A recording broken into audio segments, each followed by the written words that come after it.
belong to American Legion Post 525 in Mount Prospect, where I'm serving in my third year as the Junior Vice Commander.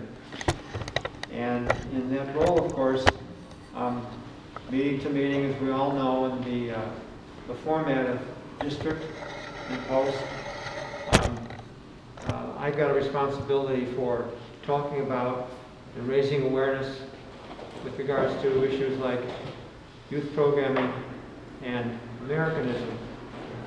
And it dawned on me as we were approaching this fall that this is my 5th year of being involved as a citizen, as an election judge.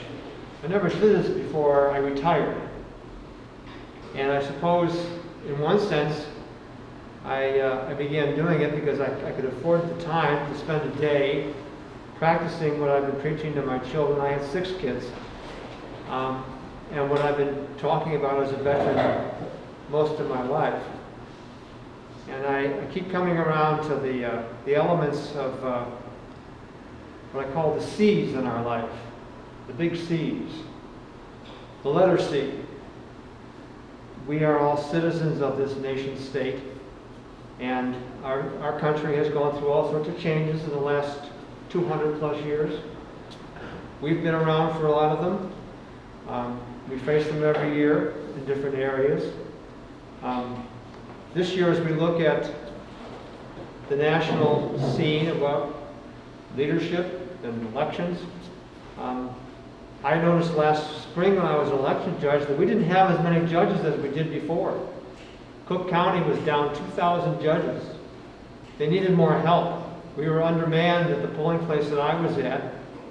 We got through it because people worked together, each wearing different colored badges, representing the interests of different organizations, you might say. I'm not very partisan. I just want to make sure that an election is held fairly and honestly. And that's, I suppose, why I keep continuing to do it. But as I was thinking about sharing a message with my own kids, I kept thinking about the fact that as a child, I had a grandparent who was always an election judge. He used to get up early in the morning. I never knew this until I was very old, and he was very old, and he sat me down and he described it. And I've gotten up early in the morning and spent a long time as an election judge. And I wanted to encourage my fellow legionnaires and veterans of all sorts of different service organizations to consider participating, regardless of your political inclination, to be an election judge. You devote a day to your country. Once upon a time, you all raised your hand and you were willing to commit your life to your country. You got through that. You survived. Got together afterwards in groups like this. And we celebrate what we did then, and we can celebrate what we can do in the future. I think today our country needs, there's another C, a big C, our country. We need examples of cooperation and collaboration. I recognize the last time I was in this building, the event that was staged, you hosted was the picnic, the kickoff, over in the Forest Preserve Grove here. It was last spring? The Night Out organization, the first responders Night Out, yeah. Right. Oh, and also the swearing in of the district officers for American Legion. It was a big gathering, but it was an example of cooperation and collaboration. And I think as good citizens and legionnaires and veterans, we need to give more examples of cooperation and collaboration, locally and nationally. You can do it by spending a day as an election judge. They'll train you. There's still time to sign up, I'm certain. And at the end of the day, it's a long day. You'll be tired like I have been, but I think you'll have a sense of completeness. Another C in your life. We always claim that this nation that we have been part of since our birth gives example to the world about democracy and ideals. And we have people that come to us and ask for our former presidents like Jimmy Carter to come and sit there in another country and make sure that their elections are run fairly and honestly. That's a tribute. But locally, statewide, and nationally, we need to make sure that our elections are done and executed well and fairly and honestly. So I would encourage each of you to think about and perhaps contact the Cook County, if you're in Cook County, if you're in DuPage County, I don't care where you live, participate. It's a day out of your life, but it's a day I think that you will remember and cherish and learn something. It's a long day, but it's a day where you give examples to others. Again, when you become an election judge, you have to swear an oath. And once upon a time when we swore that oath years ago, we were willing to put ourselves in harm's way. Election judges don't have the same kind of harm's way. They might have to discuss procedures with a citizen who does not understand how they have to go through the process of casting a ballot. They may have to say to a person who's not properly registered, we're going to get you registered, but it might take time, so just, chill out. Problems come up. But citizens, another C, can get things done together. So in that spirit, that uniquely American spirit, I would encourage each and every one of you to find it in your being to think about participating in the election process as a judge in 2020. The need is there, the opportunity is there, and I hope some of you will be there. Thank you.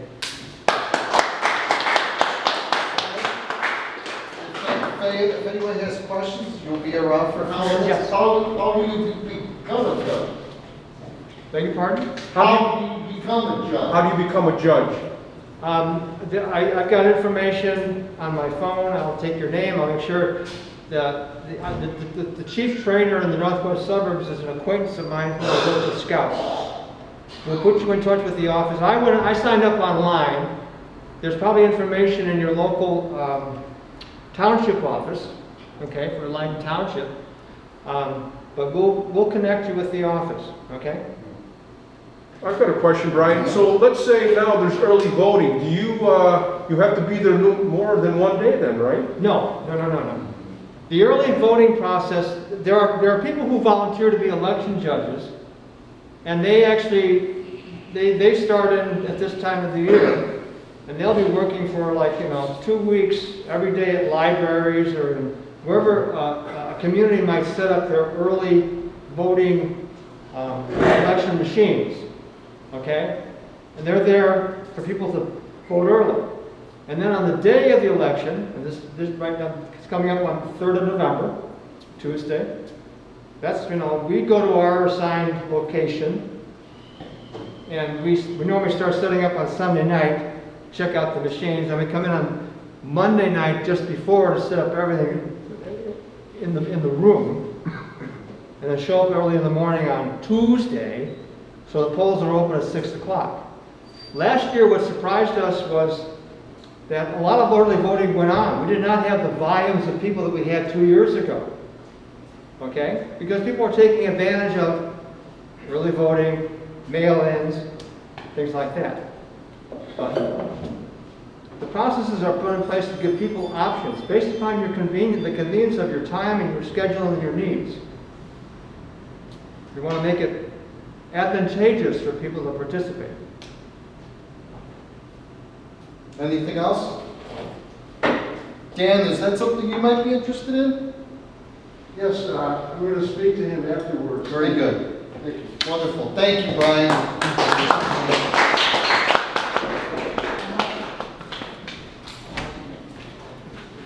Yeah.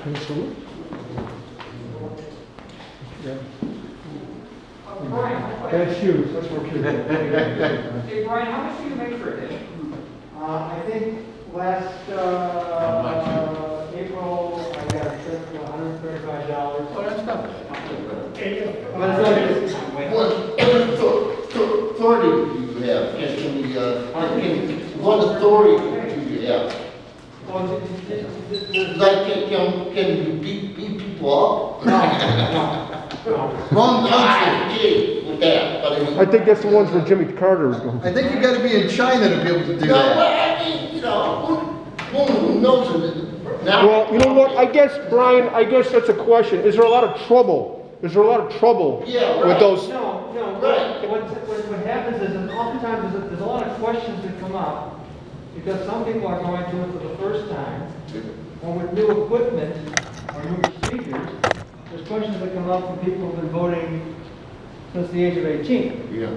And so, the training that we're given normally is focused on the equipment, because that's the process to move people through. And the equipment keeps getting better every year, okay? I say that, my only experience has been doing this inside Cook County. Yeah.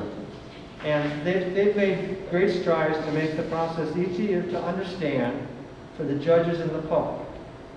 And they do their due diligence and train the judges. One other question. Yeah. Like, if you're a judge, how about, you just inside, right? Yeah. You're not worried about outside. What do you mean outside? Isn't there laws that say you can't do nothing politics? Oh, yes. 50 Right. feet or whatever? Right. The election judges are inside the polling place. Yeah. We're there helping the people with their paperwork, Yeah. things like that. When we set up the polling place, you know, Yeah. you put flags outside so they know where it is. Yeah. And we know there's a physical limitation. You cannot have signs about any candidate or any party within, I think it's like 100 feet of the polling place, the access to the door. Yeah. So we post it, okay? And for the most part, people understand that. During the course of the day, we are visited by officials from the county, Oh, okay. or there are poll watchers who come in from the different parties. Oh, okay. And they have credentials, which means they can come in and they're not gonna watch him casting a ballot. Yeah, I know, But just they're fine. coming in just to make sure the process is going on fairly. Okay? But there have been people that discovered that when they move from this address to that address, they may have forgotten or overlooked changing their address, because we have access to where your name is and where you live, making you eligible to vote here on issues which are going up here. Could be referendums, local candidates. So you can't vote over here Yeah. if you live here. Yeah. And sometimes we have to re-register people in place.